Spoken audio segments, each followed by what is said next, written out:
Joining us now, Republican Congressman Mike McCaul of Texas. He's the chairman of the Homeland Security Committee. He's also a key member of the Foreign Affairs Committee. Senator, thanks so much for joining us. Thanks, Wolf. You like the idea that the initial 2-hour session between the president and the North Korean leader, just the two of them with only interpreters present? Because normally in a sensitive meeting like this, you want at least one senior aide from both sides, at least to take notes. You know, I actually do. This is called a meet and greet. This is the beginning of the conversation, I think, towards a peaceful resolution, if that's possible. I know the president's personality, the personal chemistry means a lot to him, and this will give him an opportunity to feel out Kim Jong-un one-on-one and to, in his assessment, whether he can be trusted or not. Well, what happens if there are very different interpretations, analyses of what happened during that one-on-one meeting, a North Korean version versus a U.S. version? I think it's good to have some confidentiality and speak candidly without cameras in the room.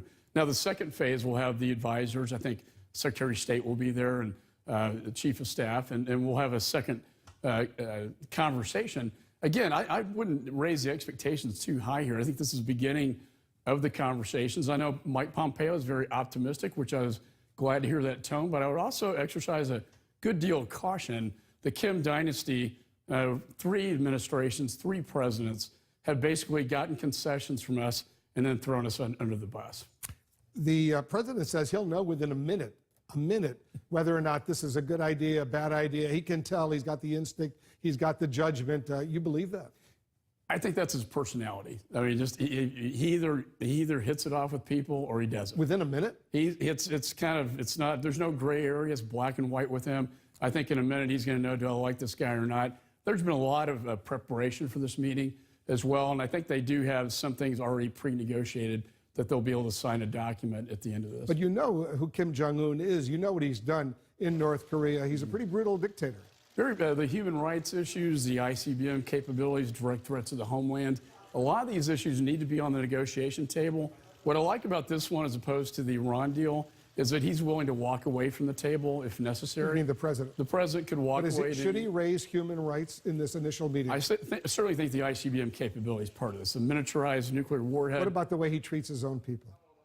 The North Korean leader. I do think this should be as much on the table as possible. He's also saying he's going to work with Congress, very important from how the Iran deal.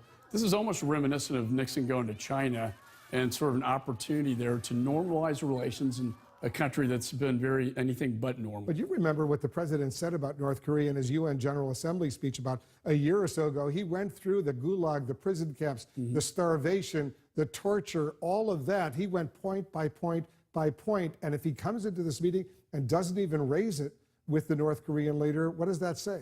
Well, yeah, the United States Congress passed sanctions on North Korea based upon their human rights violations and behavior, particularly the student who came back and died and was tortured by the North Koreans.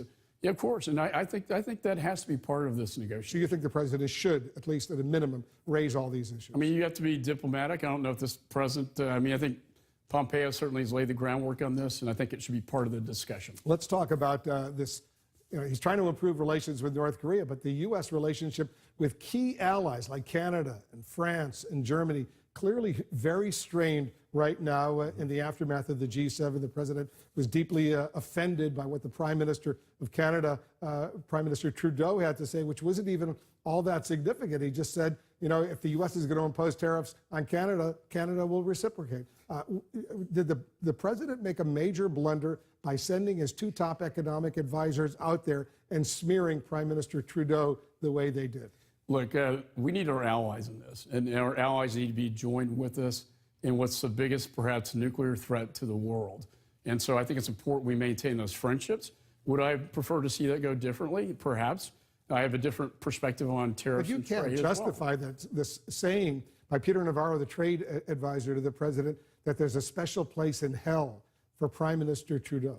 Well, let me just, getting into the mind of Kim Jong-un, I really don't think he cares about all that. No, but I'm just, forget about Kim Jong-un for a moment. Yeah. I'm asking about U.S.-Canadian relations. Canada clearly, arguably, the closest ally the United States has, the top trading partner of the United States. For a senior advisor to the president to say he belongs, there's a special place in hell for him, and for what Larry Kudlow, the top economic advisor, what he had to say, you heard it earlier. Forget about North Korea for a moment, but for senior aides to smear the Prime Minister of Canada like that. Is that acceptable? That's not the rhetoric I would use. And NAFTA is very important to my home state of Texas.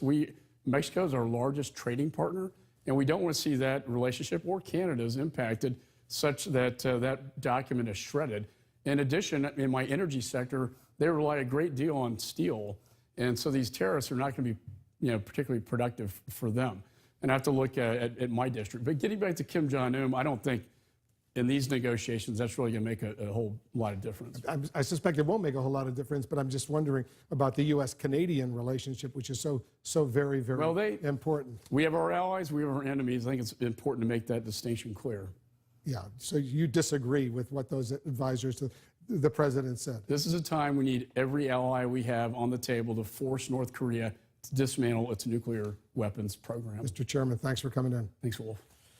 Mike McCaul of Texas.